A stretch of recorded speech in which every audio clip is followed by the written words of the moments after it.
Welcome to Big Blend Radio, where we celebrate variety and how it adds spice to quality of life.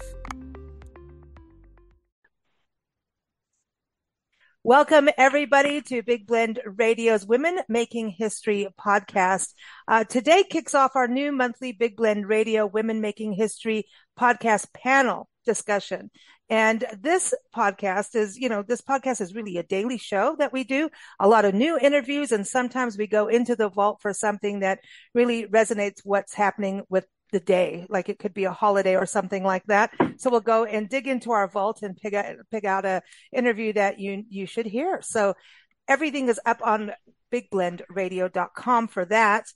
Today's special monthly panel, this is a panel that's going to air every fourth Wednesday at 12 p.m. Pacific time, 3 p.m. Eastern time. So stay tuned for that and watch us on bigblendradio.com and social media. So today's theme is about how women can and do have multiple careers during their lifetime, talking everything from that first job we may have had as a teenager, maybe even younger. I know women who were working on their cattle ranch when they were, 9, all the way to past retirement when you could be in a third phase of a career, fourth phase, fifth phase. There's women who have entrepreneurs, corporate lives, the arts like authors and writers and painters. There's winemakers on this show today, too. This is going to be fun. So there's motherhood. We can't forget that. That is a career all on its own. And I don't know how women do it. I've never done it, but I will be a mother to any animal. But I'm not birthing one. But anyway, let's meet our special guests. And for this show, Nancy, you're there? You're all cozy up there in the attic? Yeah. Nancy, the attic office. It's quite beautiful, actually. She is going to be part of our guest panel today because she has quite a lifetime of amazing careers and history. And so we get to interview her today too. So all of our ladies on the show today have incredible lives. I'm going to start with travel writer Sharon Kurtz because she suggested that we connect with Erica Baird and Karen Wagner, who own Luster, and we're going to bring them on in a second. But Sharon is a travel writer. She's done a lot of things in her life. You can go to her website, SharonKKurtz.com. And all the links I say on the show will be in the show notes. Just look at the show description wherever you're listening, if it's YouTube, Spotify, Apple, all those places, just look in the show notes. And Sharon also has a podcast she does with us every Wednesday at it is 2 p.m. Central Time for her podcast. It's called Wander the World with Sharon, and she just got back from Machu Picchu. So welcome back, Sharon. How are you? I'm well. Thank you, Lisa. Oh, this is good. Now, as I introduce each lady, I'm going to ask you for a quick list of your jobs. I don't need dates or anything, just a quick list. Like I can tell you that, I'm a jewelry maker, I'm not a painter. I don't know why that came in. A jewelry maker, a writer, an editor, a songwriter, a singer, that kind of thing. So if you look at your lifespan, what is your quick list of your accomplishments in careers, jobs, skills? Here we go. Okay. Uh-oh. Travel writer, photographer, tour leader, mother, artisan entrepreneur, accessory designer, and a very bad secretary. Oh, I love that. I love that. All right. I'm going to move over to Erica and Karen again. Both of them own Luster, and I encourage you to go to their website, luster.net. Definitely a place for women to congregate, and they're doing amazing work, really connecting women, but also providing content that women can relate to, especially if you're going through that retirement side. So let's start with you, Erica. Welcome. How are you? Good. How are you? Doing good. Welcome, Karen. How are you? I'm just peachy, thank you. Good. Karen, do you want to give everyone a quick overview of Luster? Did I get it a little right there at all? No, you got it absolutely right. Basically, Eric and I retired after 40 years of being lawyers, and we were horrified at how retired professional women were treated. So we decided we've got to change this whole thing. And so we published Luster, which has both words and images to show that women who are over 60 can still walk and chew gum at the same time. That's right. I'm glad you're doing it because I'm about to turn 50 and I need 10 years of, getting prepared. So that's all I can say. Erica, please give us your short list. And I say short list not to be, it's like a short stack, but I know you all have so many skills and careers. What is your short list for life of accomplishments as a career woman? Well, as Karen said, we spent 40 years being lawyers. So it's editor, lawyer, mother, wife, sister, aunt. Nice. Karen, what about you? Man, 40 years in law. Wow. Yep, Don't mess with these ladies. 40 years in law. Finally, we got it straight. Then a blogger. After I retired, I did get my pilot's license, but I didn't manage to make a career out of that. And I, too, am a mother and a wife. Awesome. I want to go up. We're going to Nova Scotia, and Lee Brovadani has been on our podcast for a number of years. She is known as a trust architect and now has morphed into her new career as an end-of-life midwife or death doula. She has a podcast with us every third Thursday at 7 p.m. Eastern time. And I think that is 8 p.m. ADT time. I don't know what that is. But anyway, Lee is known as the Soul Journey Doula, and you can go to souljourneydoula.com. So welcome back, Lee. How are you? I'm good. So I started working when I was about 10 or 11. I delivered papers, and then I was a babysitter, a supermarket cashier, a dishwasher, a bad secretary, and a bad receptionist, and then a retail clerk, a headhunter, and then I owned my own headhunting business. I was an HR manager and worked as a trainer, a speaker, a writer, most importantly as a mother and a wife, and now as an end-of-life doula. Wow. I'm taking a breath. Okay, everyone, souljourneydoula.com. Keep up with Lee there. And the end of life, it is fascinating doing these podcasts with Lee because I had no idea it's such a fascination about the end of life. And they're candid conversations with a lot of humor. And I think our next guest, Peggy Fiandaca, knows we have a lot of humor talking about wine. And Peggy knows, she's taught us so much about wine. And no, we do not drink it in a cup. We do not put ice in the wine either. No. Peggy and her husband own LDV Winery in Arizona. The tasting room's in Scottsdale. And then the actual vineyard itself is in Southeast Arizona, east of where our friend Eva is in Tucson. So Southeast in the beautiful Cochise Stronghold area. It is near Chiricahua National Monument.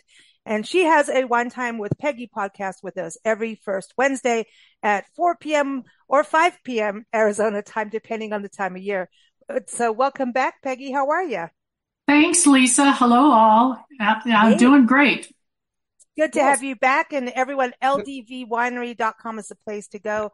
And I know you have a lot of women's events too, because women and wine go hand in hand. We need wine, right? Absolutely. We need wine to get through the day. But no kidding. My list, my journey, I started, of course, babysitting, but I was a lifeguard for a long time. I was a receptionist, an administrative assistant, a clothing store manager, and then an urban planner, governor, policy advisor, consultant, entrepreneur, writer, blogger, and finally, a midlife crisis, became a winery owner. Man, I love this. And you're writing a novel. Am I allowed to tell people that too? That's so cool. So I hope I get it done one of these days. Yep. Yeah. Well, we have guests on the show that can help you with that. I'm going to go to an author and writer, Lisa Evans. You can go to her website, Writer Lisa. We first met her through the International Food Wine Travel Writers Association, IFTWA is what we say. And Lisa also is the author of 100 Things to Do in Coastal Mississippi Before You Die. She loves Mississippi. She's from upstate New York, but she does travel the country and Canada and all kinds of places, loves history, nature, all those good things. So welcome back, Lisa. How are you? Good. Thank you very much. It's good to be back. Yeah, always. So what's your list? Oh, goodness. We'll start when I was very young. Obviously, I did the babysitting thing too, but then, we moved up to waitress and I was a bartender, of course. Speaking of bartenders, but then of course there was the mother, hey. Mother, now grandmother, I'll add that to my list as well. But as far as careers, I've been in purchasing, sales and marketing, management, event planning, of course, writer, and I consider myself an amateur photographer. I take decent pictures, but I'm nowhere near some of the other ones, but I try. But yeah, writer, author, mostly, event planning is and sales is what I'm doing at the moment. So. And yeah, and author. I mean, are you going to do another book? Because we're hoping. I may. I will. We'll see. I think you and I have had that discussion before. I enjoyed doing the 100 Things book, but I enjoy travel writing too. So I like to go different places and. I think she's going to do one on the blues. I think you're going to do one on the blues. Well, that's what I thought. I could do that. That's my. I'm. I love blues music. So yeah, that could very well be. You never know. Cool. Well, you were on a show recently with writer and editor Eva Eldridge, who's our good friend in Tucson, Arizona. She gets our mail. She's awesome. And she's known about our journey. We've known her for a number of years. And you can go to evaeldridge.com. And she is also part of the Tucson Sisters in Crime. And we have her, and we also have author Lori Pollard Johnson joining us from the Tucson Sisters in Crime. And this is a cool organization of women and men, but it's really about anybody who loves mystery and crime writing, and whether you're a reader or a writer, they do awesome programs. They go to the Tucson Festival of Books. Was it the Book Expo? Eva, you're going to have to correct me there. Is it the Book Expo or the festival? Tucson Festival of Books. I was close, but welcome back, Eva. How are you doing? I'm good, Lisa. Good, Glad to be back. Now, how is Trouble in Tucson doing? Your anthology that you put together with everyone from Tucson Sisters in Crime and Left Coast Crime. Pretty amazing. It's still selling. Awesome. So I'm very happy with it. We use the proceeds to help support our chapter because we're a 501(c)(3) organization and we have no money. So all the proceeds from sales go back to the chapter. So it helps. Cool. Oh, it's awesome. And everyone, you can go to TucsonSistersInCrime.org. Eva, tell everybody your short list. I never did babysitting, but mowed lawns, cleaned motel rooms, worked in a hospital kitchen, worked at Estes Industries. Those are the people who do the model rockets. Then I got started with the phone company when I was 19, and I was with them for 46 years, and I retired last year in April. So I did a bunch of different jobs, including crawling in manholes, working a cord board. I was a terrible secretary also. I hated that job. And various other things in between. And I ended up as a field engineer. Dang. And that's the thing. None of us on this show, I can guarantee, are good secretaries or having someone tell us what to do. And Eva really did do that. But I want to bring this up, while you were at the phone company, you started getting into the world of writing and have done so many different pieces of the literary world. And you're really still focused on that. But you're a good example of knowing, okay, this time I'm going to be retiring at this time. So get prepared for your next career. Right. And I'm in the process of that right now. I'm in grad school at Western Colorado University for an MA in publishing. So that's my career change. Yeah, that is awesome. Awesome. Now, author Lori Pollard Johnson is here, and you can find her on Amazon. And she's killing people in her book. So welcome, Lori. How are you? I'm very good. I've never had anyone actually introduce me that way. Well, I think you and Lee should get together. She can. I'd be happy to. And then you can, place the bodies in different places. This is when things go wrong, But Lori, tell us your short list, because aren't you in education, or you were in education? I was, yeah. Like many of the people on talking here, I also started very young. I was 11 when I started babysitting. And then I moved into both commission and non-commissioned sales, which I think is a really good starting place for a lot of people. You learn a lot about how to communicate with other people that way. I was a shoe model, which would have been a lot more fun if I got to actually keep the shoes. Went to college, came back, and worked as a business manager for a warehouse, which meant I also spent a fair amount of time in the warehouse learning about picking and shipping. Then I moved into education, and I taught in both the elementary schools, and then went back, got a master's, and moved to the college level, where I taught creative writing and English, and that's where I retired from. And now I'm back to writing and keeping it fun. And I am also a landlord. Dang, there you go. I said, let's talk about all these, things that people do in life. And it's like, holy cow, women, you ladies you're wearing me out. It's good. It's exciting to see what we can do in a lifetime, and we're all still here. So the lifetime's not over, just saying. Margot Carrera is an amazing nature photographer. She is on our show every fourth Friday, the Nature Connection show, where we talk about the environment. We talk about wildlife. We talk about animals, botany, mushrooms, you name it. Today was mushrooms, right? In state parks in California. You can keep up with her at CarreraFineArtGallery.com and also check out her store on Etsy. It's MargotCarrera.etsy.com. We know Margot from the very first printed magazine we did in San Diego way back when. She knows us from the beginning of our magazine thing. Now we're digital, we're podcasting, and she's seen our evolution and we've seen part of her evolution. I mean, we even hosted students from Japan together. Remember that, Margot? Yeah, Well, welcome back. Yeah. We should put that in there. Nancy was a teacher for a while too. But yeah, I mean, it's going back. This is 26 years we've known you, which is pretty amazing. When you think over 26 years. Yeah. So you're like family. Yeah, you are family. You absolutely are. What's your short list? Oh boy. I don't have a short one this today. I'm very busy, but creating things.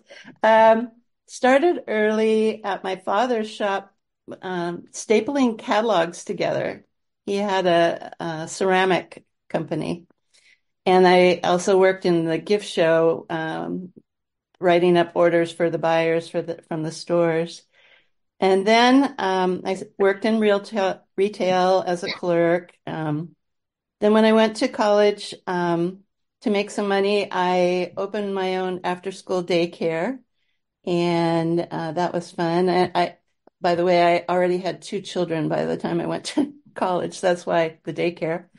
Right out of high school, I studied for nursing, and I was a newborn nursery nurse for 10 years at a hospital, and then got more into my creative side and bought a business for interior design, and I owned that company for several years. Then my husband was ready to go into practice, and so I helped create our wellness center, and I managed it for many years. And I wanted to be a healer like he was, so I studied energy medicine and life coaching, and I did that at the center as well as managed the center.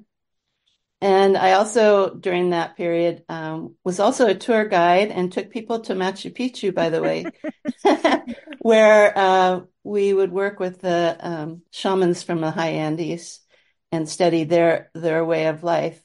And then that's where the photography really got heavy, and I started really wanting to show my photography. So I added the photography. And as I started to slow down and no longer run the wellness center, I opened a custom framing store and had that for many years. And then now I'm doing just showing the photography from the many, many years that I've taken it. And I use the photography to design giftware and women's scarves, and I put nature on everything. That's where the nature connection comes for me. Yeah, I love it. I love it, Margot. We also, speaking of, we've got writer and memoirist, astrologist, educator, Dr. Diane Dobry here. And she has a thing about Hungary. She's got these websites, discoverydays.com, gettinghungary.com, hungarianaquarian.com. So welcome back, Dr. Dobry. How are you? I'm good. I'm quite busy because my next job is retiring as a full-time writer. But Cool. yeah, so I started out in banking. I was a secretary and a loan assistant. Oh, were you a good secretary though? I took shorthand. I still do shorthand and oh my gosh, type. yes. But then when I had kids, I typed at home for court depositions. I worked for a private investigator. I was a freelance writer, mom, interior designer, wine importer, PR director, travel writer. I speak on death and the afterlife and Lee and you have to get together too. And astrology, and I did astrology for a while. Once in a while people will ask me to do it. I've been a college professor. I also do podcasting and blogging as well, but college professor, online and in the classroom, and now retiree. Hopefully that one works out the best. Wow, you're all tiring me out. We've got travel writer Jo Clark, and Jo she also has a podcast with us called Jo Goes Everywhere, because she does, and often she has a glass in hand and it's full and then it's not full. You can also keep up with her at haveglasswilltravel.com. And welcome back, Jo. How are you doing? Doing good. Thanks for having me with all these amazing women. Isn't it kind of amazing hearing everybody one after the other with all these lists? I mean, it is. It's incredible. It's incredible. So, it's interesting how everyone's got all different things. And then you've got to go up to, Karen and Erica who've like done 40 years of law, corporate style. I mean, I'm pretty in awe of that too, because it's like, that's to go through the bar even, like, no. No. So I love that part too. So it's just cool to hear everyone's stories. But Jo, what is your short list? No short list when you're my age. My first job, I think I was 12, and I earned $2 silver at a women's clothing store, stuffing the monthly bills into envelopes and sealing them. Started out in an office on my butt, and I guess I've been there pretty much ever since, one way or the other. Starting at the beginning, I guess my first full-time job, I was really a proofreader. I checked other people's typing. So I've come full circle. She does, by the way. She does. I do proofreading all the time now, too. I progressed in the office, though, to typist, secretary, office manager, administrative assistant, personnel consultant, did marketing. I was the head of PR and membership for the SPCA. I'm a former horse, dog, and cat mom, undergraduate and graduate college student, and taught while I was in college. Business college professor. I have edited and co-authored 2 books on World War II and several on the Civil War. I was a middle school teacher and a high school business teacher and technology teacher, the director of the Career Center, and a photographer, travel writer, editor, and now I'm a happy wino. Oh my gosh, I need a glass of wine now. Yeah. Peggy, set us all up. Gosh, we need some rosé at this point. I know you got rosé. New rosé's coming out this month, I believe. Absolutely. All right, Cool. let's have some rosé, ladies. Artist Victoria Chick is back on now. Victoria is one of those ladies who has been a huge part of our lives for many, many years, and it goes way back to print days. And she also has a podcast with us, which is called The World of Art with Artist Victoria Chick. And we get into art history, and some of the stories are insane and some of them are just amazing. And she's an educator that keeps things fun. And she is an amazing artist. And then she's also working on creating a fine art museum in her town of Silver City, New Mexico. So I encourage you to go to her website, victoriachick.com. So Victoria, how are you? In a couple days. I know we don't talk enough. Hey, I'm great, know. And glad to be here. And I've got my short list ready, which includes a lot of things that I've never been paid for. Okay, so I started out as a drugstore diner, the cook in a drugstore diner in high school. And in college, I worked my way through college by being a resident assistant. And when I went to graduate school as a dorm manager, I did some sales. I was supervisor of another organization. I've been a wife twice, and the second time is much better. I've been an art therapist, and through all this, I've been a professional artist. So, I've and been a horse at mom, college. and a cat mom, Yeah, horse mom, cat yeah, mom, caregiver to your absolutely. mom. Yeah. Adjunct college instructor. I organized equine events. I was a lecturer at a university in San Diego, and then I took time out from that, and I became my own contractor. And then it was the next house. I was a construction worker. So besides that, been a writer for you, and now I'm a community project organizer, I guess, which sounds political, but it's not. It is the museum in our town, and I've been working on that for a while, and I'm looking forward to it opening up. We are too. I'm like, come on now, let's go. It's time. But creating a nonprofit and creating an actual fine art museum it's huge what you're doing. So we really appreciate your work. It's huge. It's huge. And I appreciate what you've taught me over the years about art.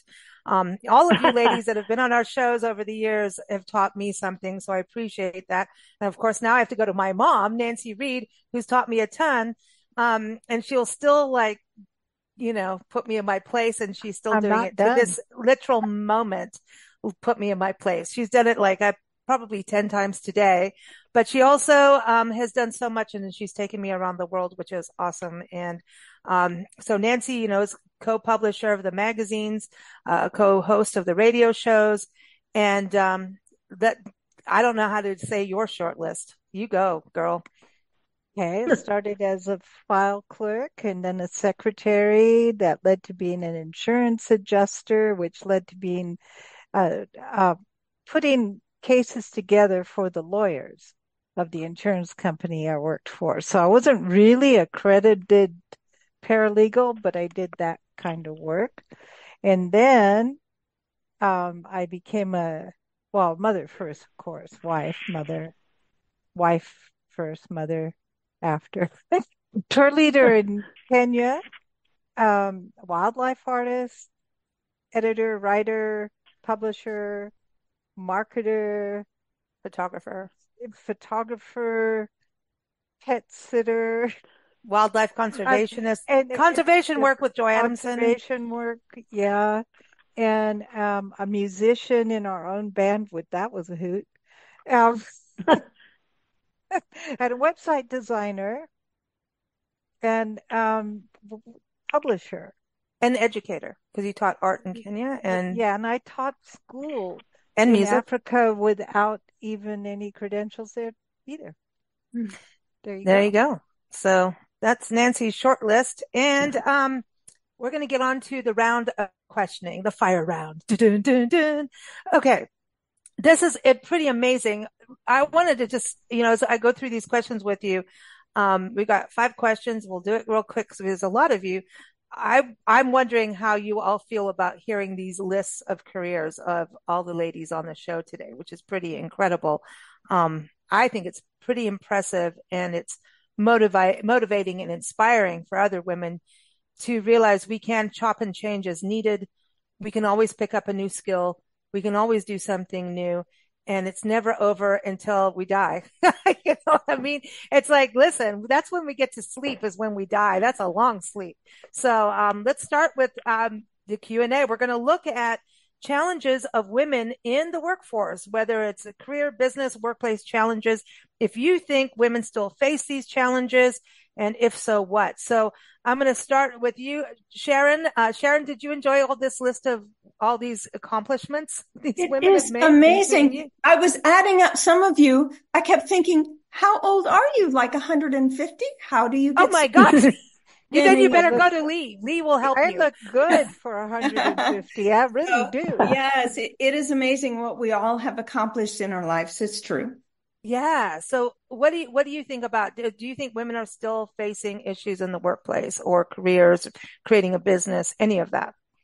I believe they do. I believe women experience gender bias and unequal pay and maybe unlimited advancement opportunities, but that was never my experience. I always worked for myself. Except now that I'm an older career woman, I all of a sudden think, sometimes I feel as if I'm perceived as being less capable than those that are younger than me, less adaptable, maybe less valuable, maybe even invisible. And that is a new thing for me because I ran my own ship forever. And now as an older woman, I face obstacles that I never did when I was younger. Wow. Okay. So this leads up to why you got Erica and Karen on the show. So Erica, let's start with you. This is why you guys started Luster, right? Absolutely. Because we too faced those obstacles really for the first time. Not for the first time, for the first time as age. Clearly, when we started our careers in the 70s, we faced obstacles being young women. Now we're facing obstacles being older women. So yes. Oh my gosh, as young women, I remember that because even when I worked for Nancy in South Africa with her magazine there, I was 17 because I graduated a year ahead and I went out to go and do sales. And if I was selling a man, that was the harder. Women kind of were nicer unless they were looking at, it could go either way, right? And you had to, I tried to wear high heels, at 17, that was not my thing. I was into the beach and still a tomboy, but I had to put high heels on and wear skirts and do all that stuff. And I remember trying to be older than what I was. And then Nancy says, oh yeah, well, you're going to go sell ads, go in the industrial park. And she made me go sell ads to Coca-Cola and stuff. And I did. And it's kind of interesting because it was this fear of being young that they think you're stupid. And they look down on you in South Africa in that era. No women had to have babies before you're allowed to be human, So it was really it's interesting. And that was in the early 90s when I think about it. So it's kind of interesting to hear the age thing that you're talking about. Karen, what about you? What do you think the challenges now? Well, I agree with everything that's been said so far. And I would just echo Erica, when we were entering the workforce, there were very few women doing what we were doing. So we had to create an image and an identity for who we are, because we were not stupid little girls and but we weren't little men either. And we did do that. We created an identity for working women. And now we have to create a new identity, which is for retired women who are accomplished and vigorous and vibrant and are not about to fall over in a heap. And so we're doing it all over again. I love it. Lee, let's go to you. All right. What do you think women, we've talked about trust with you for so long too. And I think women lose trust in people all the time in workplace, but what do you think women face as a challenge? Or do you think they do today? I do. And I think there's still, I can't put this broad brushstroke. I think that there's still a lot of misogyny out there, and it's pretty easy to identify some of the people who have the attitude that a woman's place, and I still hear that. It just astounds me. I felt like in the 70s we had broken through, and now we had proven that because we didn't have to worry about getting pregnant and because we had, equal rights, we could prove ourselves. And if we could do the job, we could be evaluated on that. But wages haven't kept up. And I see it swinging back to, some parts of the public still treat women like they should not, or aren't entitled to do what they're qualified to do. So I still see some of that happening. I agree. Peggy, what about you? What do you think about women's challenges in the workforce? And I don't know if you want to go specific in the wine industry, but what are some of the challenges you've seen? Well, I've worked in many male-dominated industries in my career, and I always had to work harder and better. And I did put up with quite a bit because I knew I could prove everyone wrong and be successful on my own. The wine industry is a little bit different because it's such a hard industry. And if you work hard, I have not felt the discrimination or the difficulty in this industry as I have in past professional careers that I might have had. I think the proof is in the wine. If you're producing a great bottle of wine and you're creating a brand that is positioned, I think I'm looked at positively by, multiple genders and because of that success. So, I think late in life, I'm not feeling the same kind of discrimination as I might have did in my professional career as an urban planner or a consultant or even in government. Yeah. No, it's interesting. It is interesting as especially the different careers, and you do make some mighty fine wine. I'm just saying, joy to the world. Thank you. So anyway, everyone knows that song, right? So I'm going to go over to Lisa Evans in coastal Mississippi. Lisa, any challenges you see for women in the workplace now? Well, I agree with most everything everybody has already said. The age, I felt it when I was young in my 20s, and the age discrimination is very evident as you get older, as many of the other women have said. And God forbid you are a single mother or something of that kind, because then you're even viewed even differently. You can be smarter and better than the gentleman next door, but you're not viewed that way. So I think, and I do think that's still the case. It's gotten better, but I don't think there's any way it's still equal or any of that. I think women are always still looked, I won't say looked down on, but looked as to be lesser, I guess is the phrase.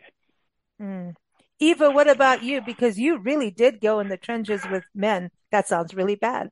But did you see any discrimination or any kind of challenges that women faced? And, I know the book world's a little different, but especially being a field engineer in that kind of world. Yeah, there was quite a bit of it. And maybe not, there was some within the company, but they kind of beat that into us. We had those meetings every year. But when I dealt with outside contractors, which you did a lot, I got a lot of, they wouldn't listen to me. They would go talk, they wanted to talk to a man. So I did get a lot of that there. And I think there's still quite a bit of, and I knew a lot of stuff. It wasn't like I didn't know what I was doing. I think that's still out there, and maybe a little bit more these days. The publishing world is not.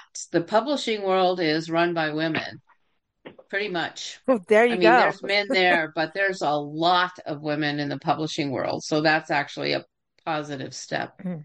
What about you, Lori? You're an author. And you've done all these other careers. How are you? Are you feeling better being an author? I think that Eva is correct about both the challenges and the benefits of having kind of an anonymous workplace when you're a writer. All they know about you is your writing. And there's a great deal of satisfaction knowing that when you are, when your manuscript is bought, it's because you had something really great to do instead of thinking, well, is it because I knew somebody or whatever? But given challenges, I certainly think that there's a tremendous amount of challenges for women out there still. I think that sexism is a big umbrella, and under that comes things like, harassment or inappropriate comments. And the big one, of course, is childcare. Until we really have a way of knowing that our children are safe when we're in the workplace, we can't do our best work. You can't do two things at once, worry about your kids and do your very best work. So I think that childcare is a really big issue, and certainly is an equalizer.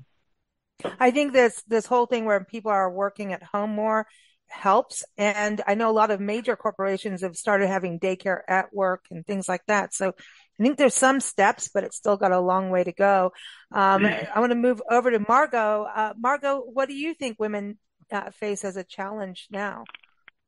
Well, because of my age, ladies, I'm able to watch my children who are now in the workforce and see what their challenges are. And so my daughter-in-law is an engineer and my son is an engineer, and their pay scales are very different. I mean, there's a big gap.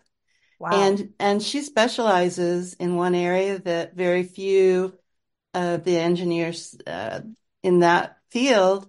She's a specialist. She goes all over the country and other countries giving lectures. So there should be more of a balance there. And now they're having children.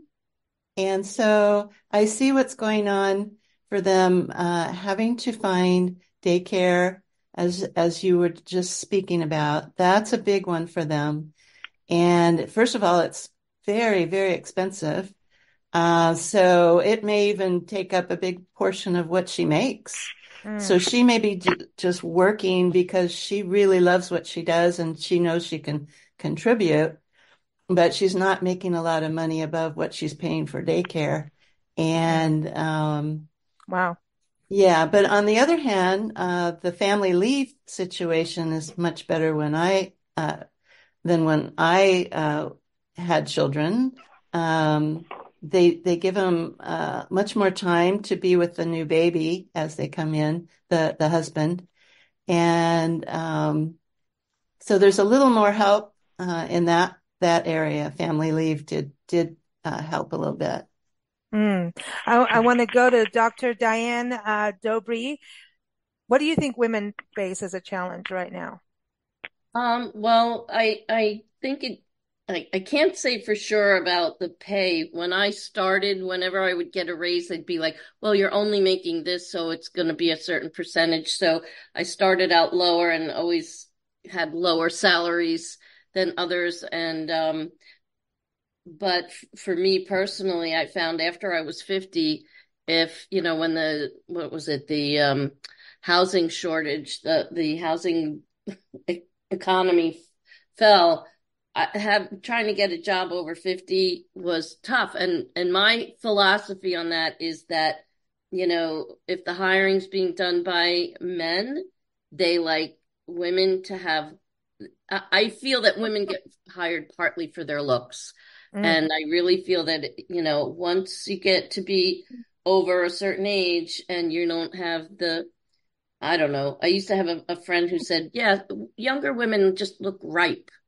I'm like, oh my God. Oh. And that's what I think it's unsaid, but I think that's part of the judgment. Some men that I know who've hired always wanted to know, if the woman was pretty enough or whatever. So I think that's the unspoken truth. Also, my daughters-in-law, the childcare, it's like, who's going to raise the kids? And a lot of times in my family, it's the grandparents, and I'm not there to do it. So, but when my friends in Hungary, they get 2 years of maternity leave, and if you have another child within that 2 years, you get another 2 years. So wow. I don't understand why, I think our country is a little too focused on making money and not, being there for families and health and women and whatever, whatever's good for the people. It's more what's good for the bottom line.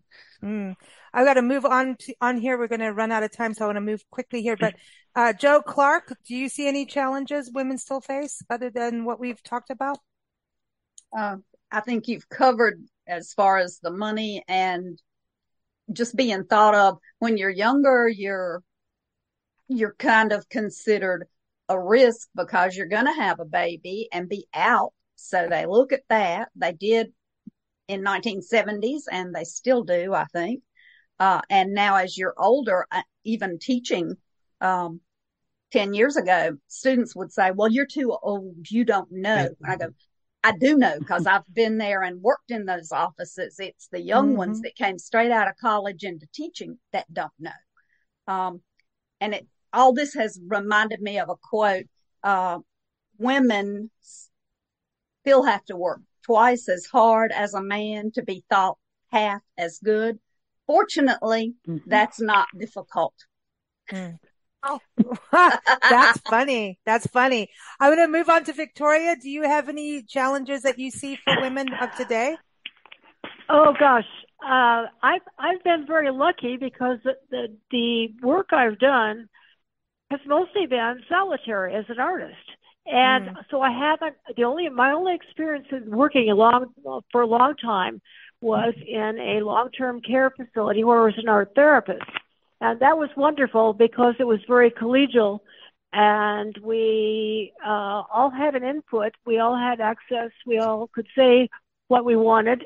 And I never felt threatened. But I think part of that is I was really lucky to have a great father who always encouraged me to do things I wanted to do that were never typical for girls my age. I think look back and I think most of this tomboy stuff that I did would have sent me to a social worker today. But being a painter, your work you are judged by your work by your peers anyway. And nobody, you're not disrespected for being anything in particular. It's your artwork that judges you, that people respect or maybe they don't respect.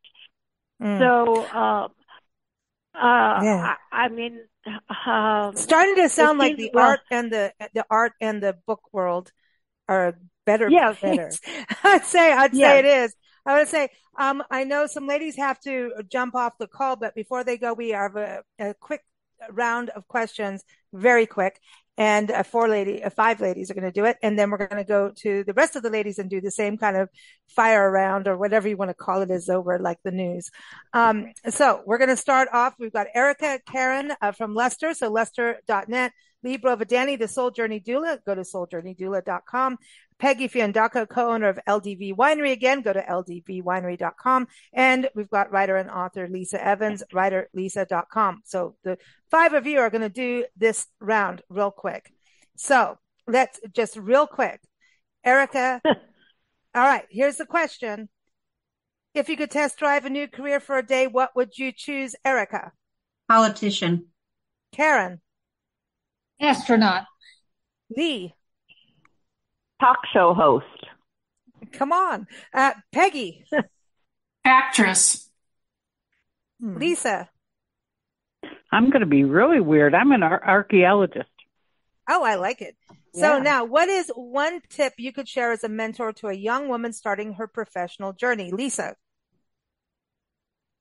Believe in yourself, work hard, and have a good work ethic. Peggy. Always say yes, and then follow through with whatever you committed to. Lee. Don't wait for someone to invite you. Show up and do it. Ooh, I like it. Karen. Have a sense of humor. Erica. Ask for the job you want, not the one you have.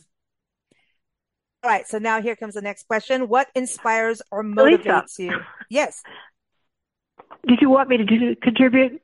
No, I'm getting to you next. Hold on. I'm just doing these 5 guests right now because they have to jump off. So, Erica, gotcha. I'm going to start again. The next question is, okay, what inspires or motivates you? So, Erica, you kick that off.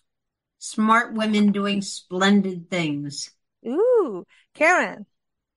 Young people fighting what they think is injustice. Ooh, I like that too. Lee. Curiosity. That's what took you to the death zone. I'm just kidding. Oh boy. Peggy. The opportunity to learn incredible new things every day. Lisa. I just want to be a better person than I was yesterday. Oh, I like that. I like that too. Me too. Okay. So this is the last question for the 5 of you. And then we're going to go to the rest of our guests and do the same thing. So if you could invite any 3 women alive or passed on to your home for dinner and a conversation, it's a lot of times around the kitchen table and tea or wine, right? But who would they be? So let's start with you, Lisa. Who are the 3 ladies coming to dinner? Stevie Nicks, Nora Roberts, and Etta James. Oh, dude, I'm coming. Cool. All right. Thank you, Lisa, for joining us. Thank you. Peggy. No, thank you for having me. It's been a pleasure Bye-bye. as always. Peggy, who are you having over for dinner and wine? Oh my, that's hard. Oprah, Mrs. Obama, and my sister, who's very controversial. Oh, good. That sounds good. I want to come. I want to see that. Yeah. Well, thank you so much, Peggy. It's always a pleasure having you on the show. Thank you. Bye, gals. Bye. Bye. Lee, I want to go to you. Who are the three you're having over? Another Canadian by the name of Margaret Atwood Mm-hmm. and Helen Mirren and Jacinta Ardern, who's the ex-Prime Minister of New Zealand. That would be interesting, right? That is interesting. Very cool. Thank you so much, Lee. We'll talk soon. We'll talk about the end of life. All right, take care. Bye-bye. Bye. Bye-bye. All right. So I'm going to go to Karen. Who are your three ladies coming to dinner? My three ladies are Wally Funk, Eleanor Roosevelt, and Marie Curie. Oh, I love that. And Eleanor, man, she was a badass. She was cool. Oh, she was. I'm sorry. I think she would agree. I'm allowed to say badass for her. I think she'd be okay with it. I think you are, yes. Yeah. It's like, just put that tea bag in that water and make it strong.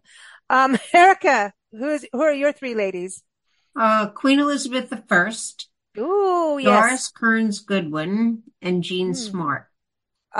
Very cool. Very cool. Thank you, ladies, for joining us. It's been a pleasure. I'm glad Sharon introduced us. Thank you very much. Thank you so much for having us. Thank you. Yeah. Bye. All right. So, ladies, you heard the speed run. Are you ready? Let's party. I feel like someone has to win a prize. We need like sound effects for this, right? So, Sharon, I'm picking on you because you started this. All right. So we're going to start again. All right. So the question, but before that, I want to go to Nancy, actually, before we do the speed run, because she didn't get to answer about challenges women face today. What do you think in the workplace? I think we're always going to face the challenge if you're dividing women against men. It just is part of the psyche makeup of a woman to be ought to be more submissive and to please and make everything right. And it's more of a man's psyche to go out there and conquer. So you got opposing emotions, feelings, it doesn't mean either one. Like a men could, they go into the kitchen, look at Gordon Ramsay, but he acts like a real butt sometimes when he's in donkey. When he calls people donkey, I think that's funny. Yeah, I mean, he really does. So he's still got the male psyche, but he's doing what was classically a woman's job. That's which interesting. might be why he's so angry. I don't know. Maybe he's like, I'm multitasking too much. This is too much. Yeah. This is too much. So I just think there's always going to be that element, but that element is always also makes you fall in love with somebody. Ooh. Well, all right. It's Nancy went there. Electricity in the air. Ooh. All right. Yeah. Sharon, see what you started on this one idea and look what happened today. This is your fault, Sharon. I love it. I love it. I love everyone always bring me ideas because I love hearing. I mean, this is mind blowing to me today. I'm energized. I had a rough morning and this is like the best thing ever to me today. This is awesome. So let's go to the next round of questions. So first one is, and Sharon, I'm starting with you. All right. If you could test drive a new career for a day, what would you choose? I would be a landscape architect. I'm coming with you. I love it. I love it. And I know that some of the guests on the show are with you, and I am for sure. I'll come and I'll dig holes because I dig really well. I'm a good digger. I think I was a grave digger in my past life. I should tell Lee that. Stop. Yeah, because I'll dig to China, literally. But then Nancy doesn't want me to do that. So, Eva, what are you test driving? Sorry, Poppy just barfed all over. Oh, Poppy, her new dog. I just got a little distracted. What are we testing? Test driving a new career for a day. Barf picker upper. See, she's being a mommy. Dog trainer too. She's a bit of a challenge. The publishing is the new career, and I'm not quite there yet, but I promised I'd be there by July, so it's a little get scary. going, girl. Yeah. And we'll see you in July because we're holding you to it. Yeah. Well, yeah, she's going to watch my dog while I go graduate. There you go. There you go. All right. So, Lori, what do you want to test drive for a day? I mean, for an author, don't you want to test drive all kinds of careers just to see what it's like to write about as characters in the book? Oh, yes. And absolutely. The one thing that I would really love to try that I've never been able to do is be a mason. I'd love to create, that artwork or just build a structure with bricks. Oh, you know what? That's actually a real craft. It really is a craft. Oh, yes.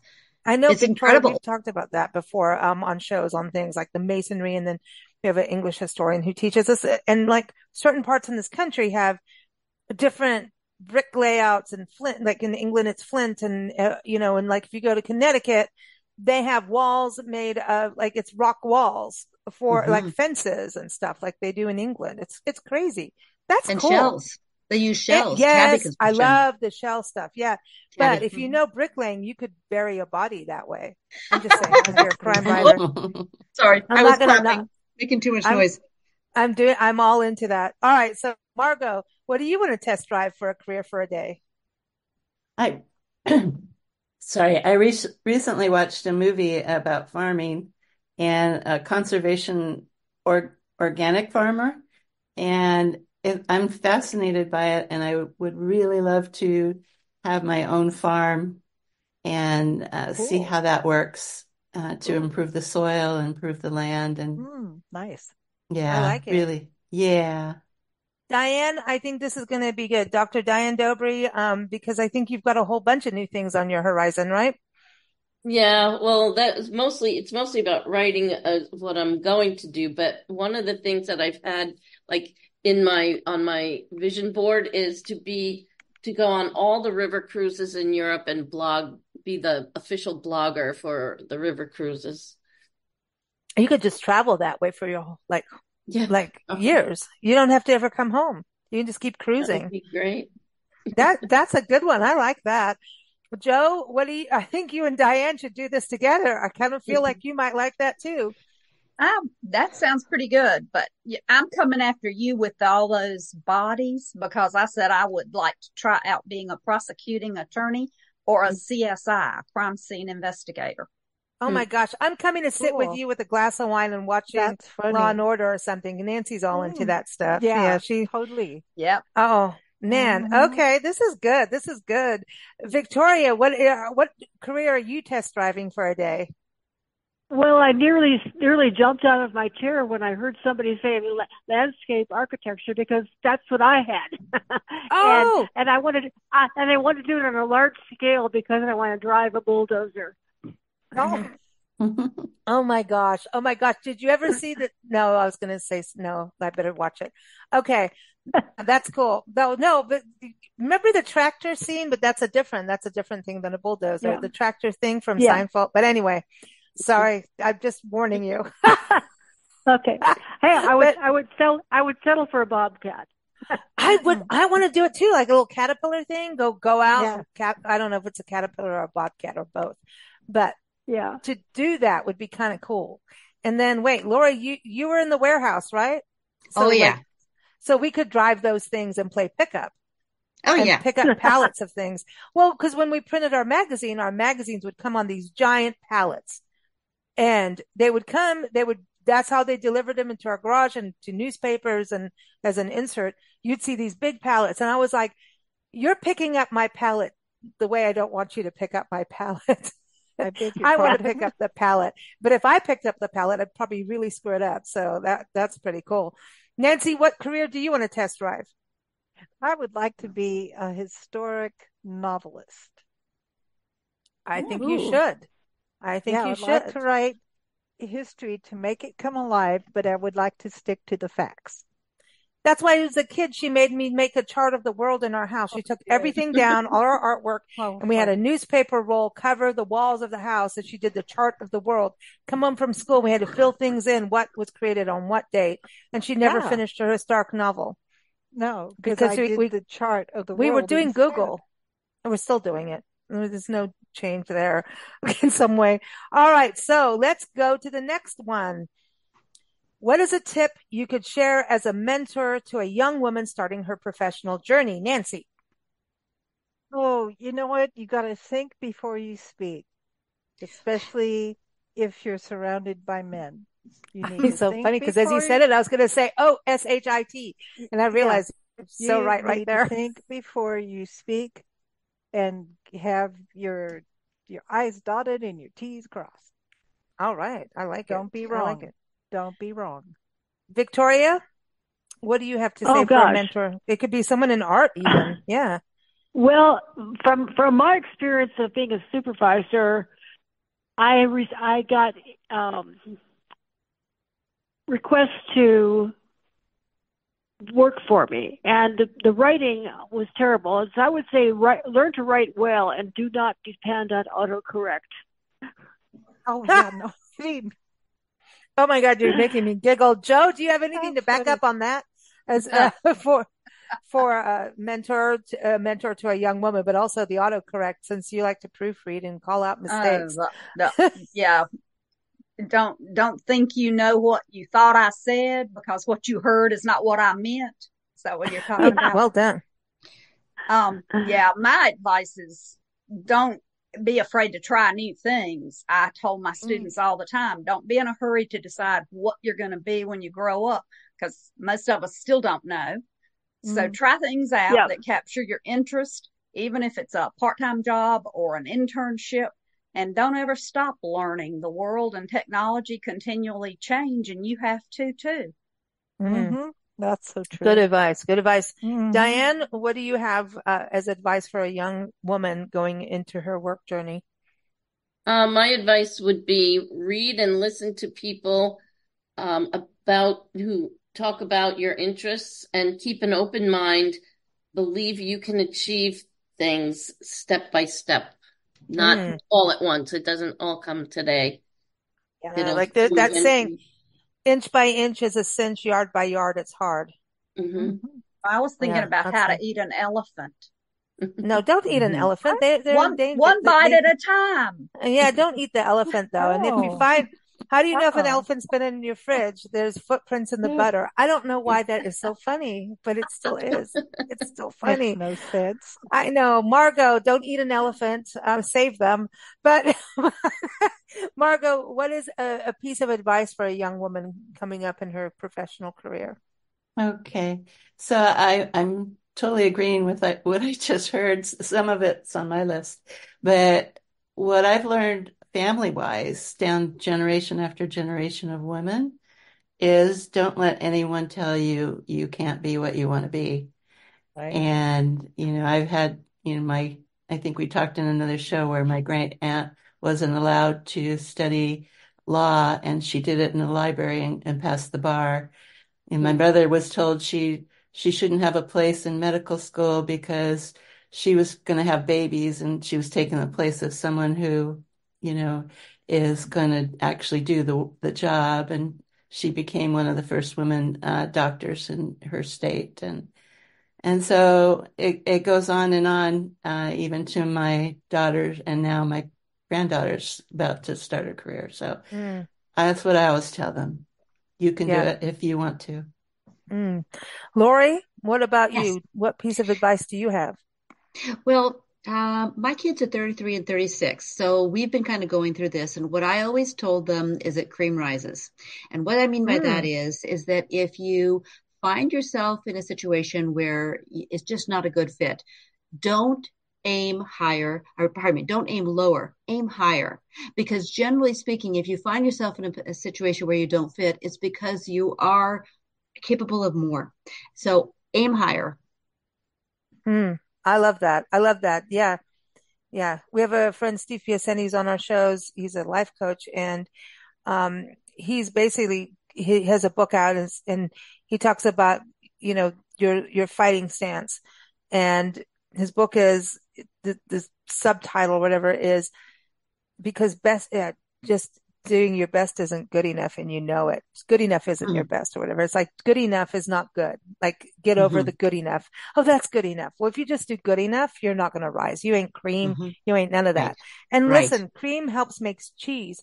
So, and we all love cheese. So just say, okay. All right. Cream rises. Cream rises. And yeah, you don't want to be on the other side of who cut the cheese. But anyway, Eva, I had to make that joke. You know, I did. Eva, are you still there? And do you have any tips for a young woman going out in her beginning of her professional journey? If she knows what her profession is, it would be to stick with it because the rewards don't come right away. You have to persevere and keep following the leads and don't expect people to hand it to you. You need to work for it. We have to do it. We must do it. Sharon, what do you have to give as some advice? I would say to her, always bet on yourself and believe in your unique skills and vision. I love that. Yeah, I love that. Yeah, exactly. You're right. You're right. Okay, so let's get to the next question. Are we ready for the speed round, ladies? Alrighty. What inspires or motivates you? Just like a 1-2 word thing. So let's start with you, Sharon. Creativity inspires me and the opportunity to bring new ideas to life. Oh, I want to be your friend. I love that. You are my friend. I know, but I want to be your friend again. That's awesome. I love creativity. Eva, what inspires you or motivates you? Listening to other people who are smarter than me that have succeeded. That's why I do what I do, right? Like podcasting to me, that's it. I'm in college nonstop. So I love that part of it. So let's go to you, Lori. Your side, what inspires or motivates you? The sun. I love a sunrise and I love getting up in the morning and getting going and focusing on goals.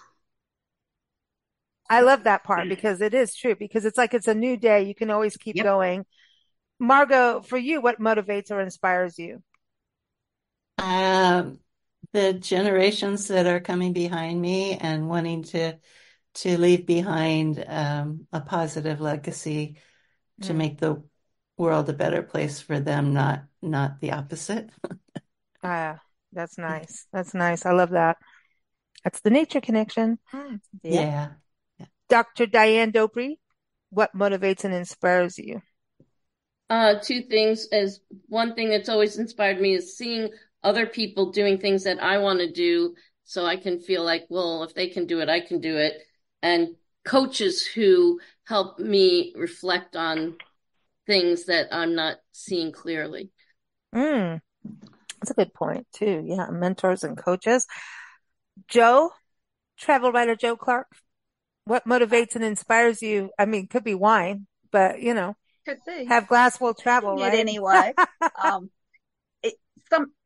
to learn something new or challenging or interesting, and that covers making wine and history. Everything in between.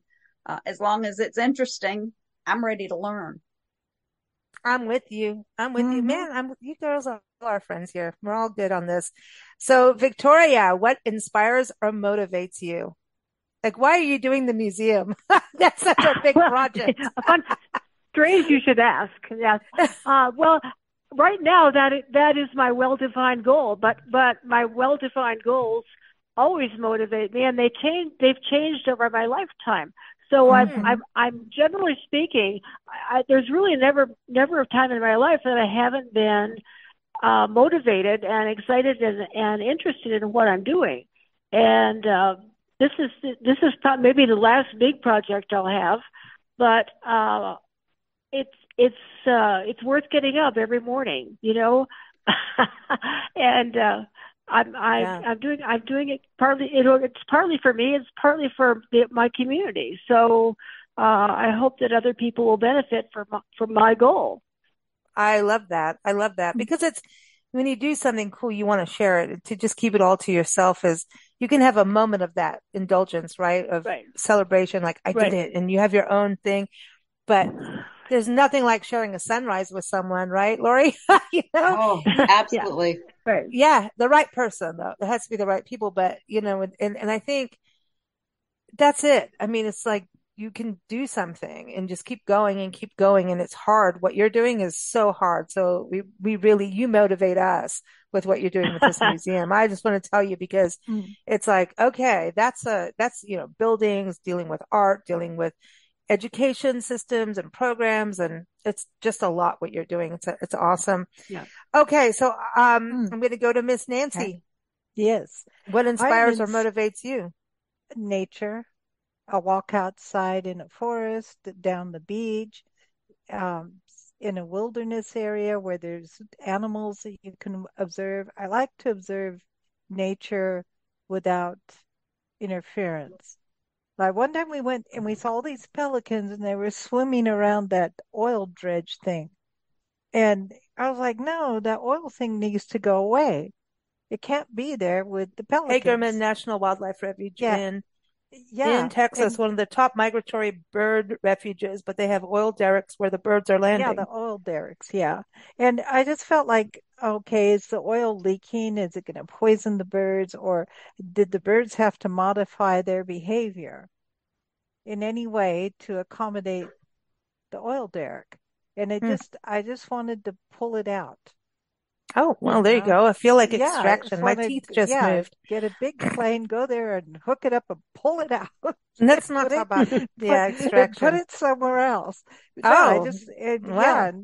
Well, I know we need some of that, but I like nature and observing wildlife. And then also sometimes sitting in the car in a parking lot watching people is fun too. That motivates and inspires you. Yeah, I know. You're funny.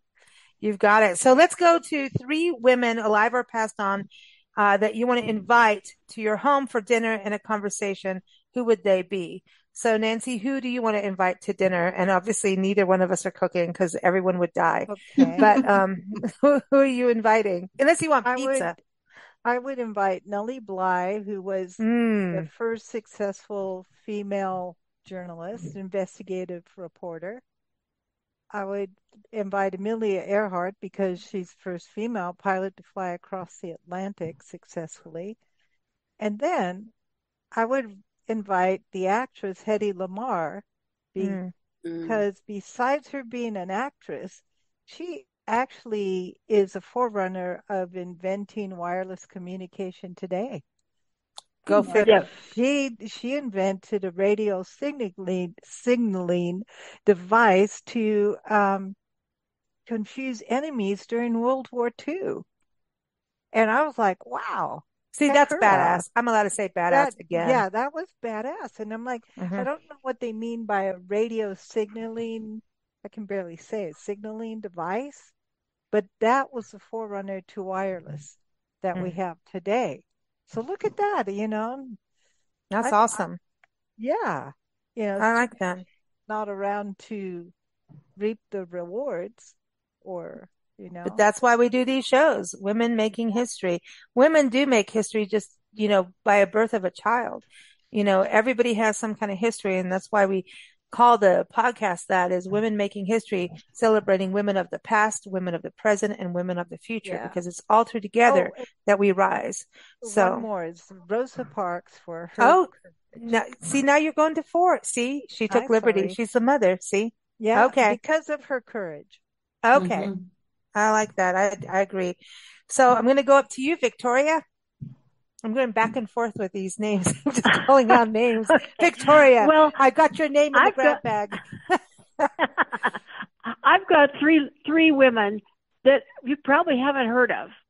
And in fact, one of them, I can't remember her name. It's terrible. But when I made my list, my mind was blank. But it is Zane Grey's sister-in-law.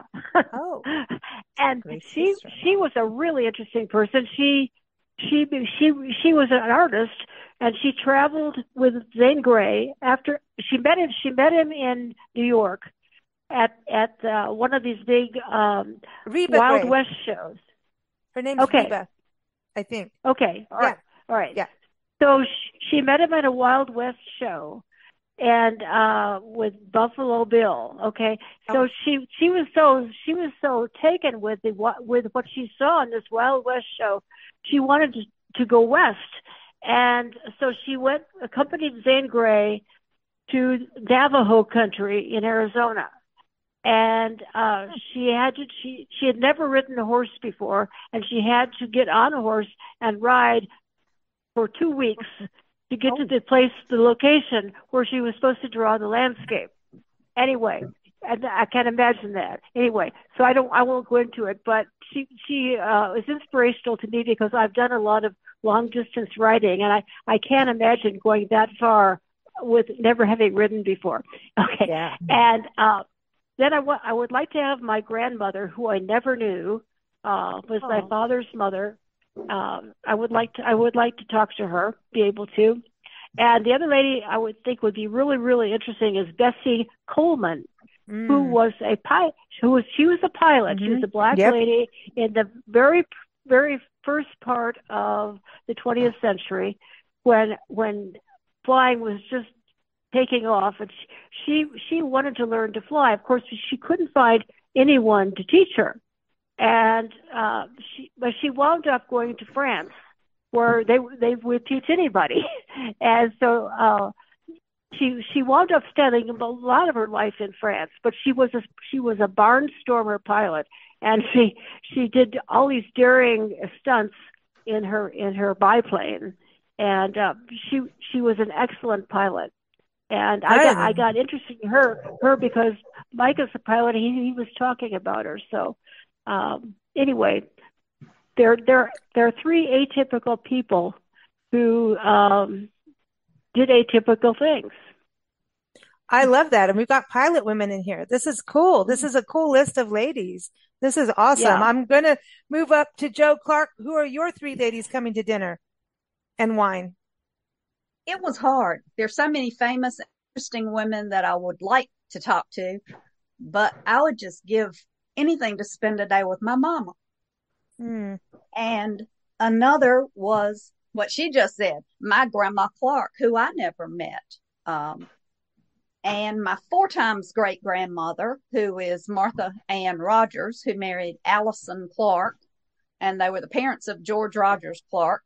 So my questions for her are many, including who Allison's parents really were, because I've got some brick walls in my genealogy tree that I keep chipping away at it, but there's nothing definitive.